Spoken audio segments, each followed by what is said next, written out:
जब भी हम आसमान की ओर देखते हैं तो जहाँ तक हमारी नजर जाती है हमें आसमान में हजारों लाखों तारे चमकते दिखाई देते हैं। दूर से देखने पर भले ही ये तारे बिल्कुल छोटी दिखाई देती हैं, लेकिन हकीकत में ये तारे बहुत बड़े होते हैं। हमारा सूर्य भी एक तारा ही है जिसकी परिक्रमा ग्रह और क्षुद्र ग्रह करते हैं। सूर्य और इन ग्रहों को मिलाकर हमारा सौर्य मंडल बनता है। हमारी पृथ्वी इस सौर्य मंडल का एक छोटा सा हिस्सा है और हमारा सौर्य मंडल इस ब्रह्मांड का एक मामूली सा हिस्सा है। अब जरा सोचिए, जब हमारी पृथ्वी ही इतनी बड़ी है तो हमारा सौर्य मंडल कितना बड़ा होगा, और अगर हमारा सौर्य मंडल इतना बड़ा है तो ये ब्रह्मांड कितना बड़ा होगा। ब्रह्मांड कितना बड़ा है इसकी तो कल्पना भी इंसानों की सोच से परे है। हम जितना भी सोच लें ब्रह्मांड उससे बड़ा ही निकलेगा, पर सोचने में हर्जी क्या है। वीडियो के अगले 8 मिनट बहुत खास होने वाले हैं, क्योंकि आज हम आपको पृथ्वी से ब्रह्मांड की सैर पर ले चलेंगे और पता लगाएंगे कि ब्रह्मांड के आखिरी छोर पर क्या है। तो वीडियो को बिना स्किप किए एंड तक जरूर देखिएगा।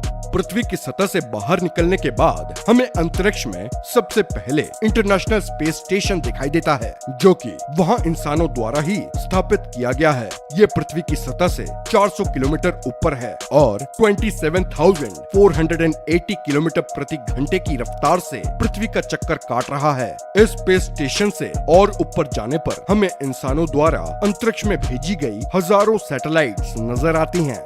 दुनिया भर के तमाम देशों द्वारा भेजी गई इन सैटेलाइट से अंतरिक्ष में एक जाल सा बन गया है और ये सैटेलाइट्स भी पृथ्वी का चक्कर काटती रहती है। अब सैटेलाइट से आगे बढ़ें और 4 लाख किलोमीटर का सफर तय करें तो हम अपनी पृथ्वी का चक्कर काट रहे उपग्रह तक पहुंच जाएंगे, यानी कि चांद तक।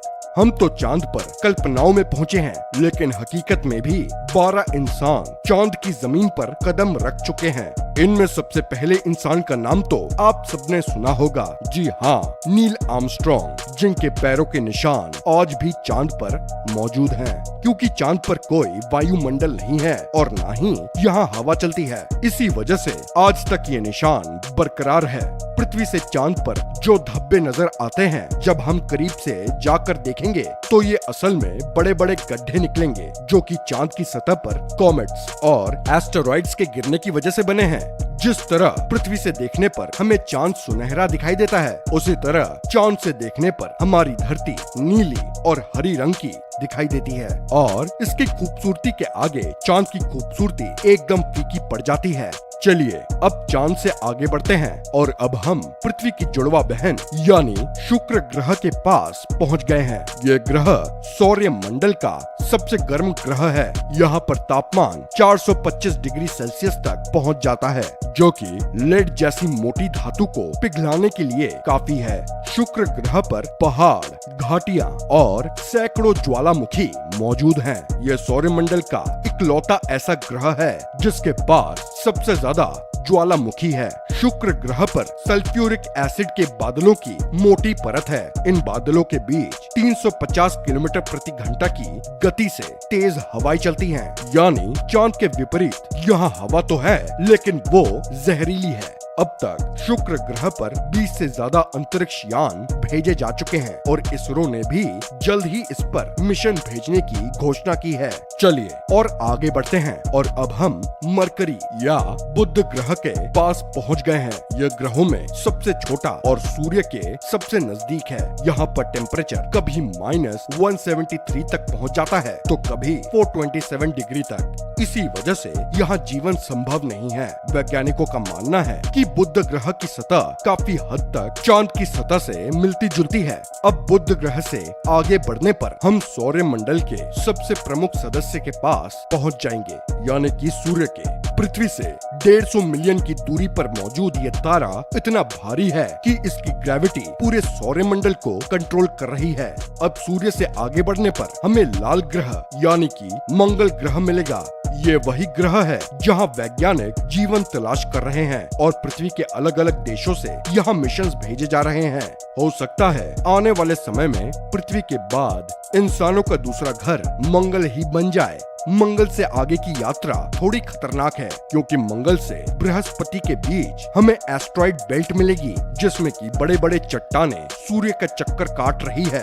ये चट्टानें इतनी बड़ी हैं कि अगर ये आपस में मिल जाएं, तो इनसे एक बड़ा ग्रह का निर्माण हो जाए। लेकिन जुपिटर यानी कि बृहस्पति ग्रह की हाई ग्रेविटी ने इन चट्टानों को प्लैनेट नहीं बनने दिया। बृहस्पति हमारे सौरमंडल का सबसे बड़ा ग्रह है, जिसके पास बहुत से चंद्रमा हैं। बृहस्पति के एक चंद्रमा यूरोपा पर वैज्ञानिक जीवन होने का प्रबल संभावनाएं जताते हैं।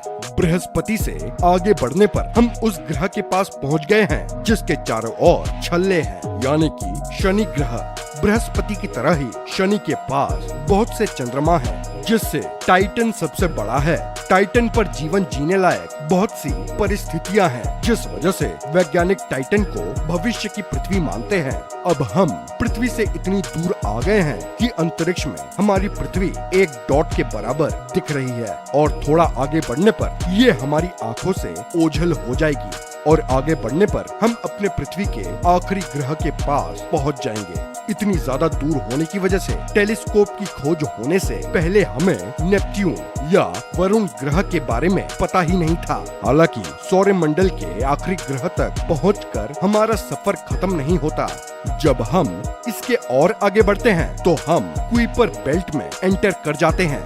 ये पिछली एस्ट्रॉइड बेल्ट से 20 गुना चौड़ी है, और ग्रहों की लिस्ट से बेदखल कर दिया गया प्लूटो भी इसी बेल्ट में है। कुइपर बेल्ट को पार करके पृथ्वी से 13 बिलियन किलोमीटर दूर पहुंचने पर हमें सूर्य का सबसे दूर का ऑब्जेक्ट सेडना मिलता है। ये एक बौना ग्रह है, जिसकी खोज 2003 में की गई थी, और ये सूर्य का एक चक्कर 10,000 साल में लगाता है। अब और आगे बढ़ने पर हम अपने सौरमंडल से निकलकर इंटरस्टेलर स्पेस में पहुंच गए हैं। यहाँ पर हमें वॉयेजर 1 स्पेसक्राफ्ट दिखेगा, जो कि नासा द्वारा वहाँ भेजा गया है। ये पृथ्वी से 19 अरब किलोमीटर दूर जा चुका है, और अभी भी इसकी यात्रा जारी है। इस स्पेसक्राफ्ट की मदद से ब्रह्मांड से जुड़े बहुत से सवालों के जवाब हमें मिले हैं।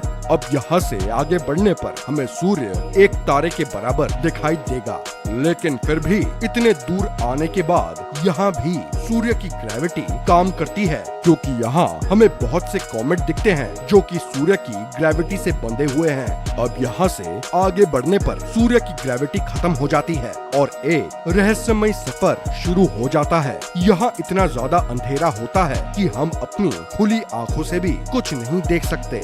यहाँ पर अरबों तारे मौजूद हैं, और हम अपने नजदीकी तारे की ओर बढ़ेंगे, जिसका नाम अल्फा सेंटाउरी है। अब हम पृथ्वी से 20 प्रकाश वर्ष की दूरी पर आ चुके हैं।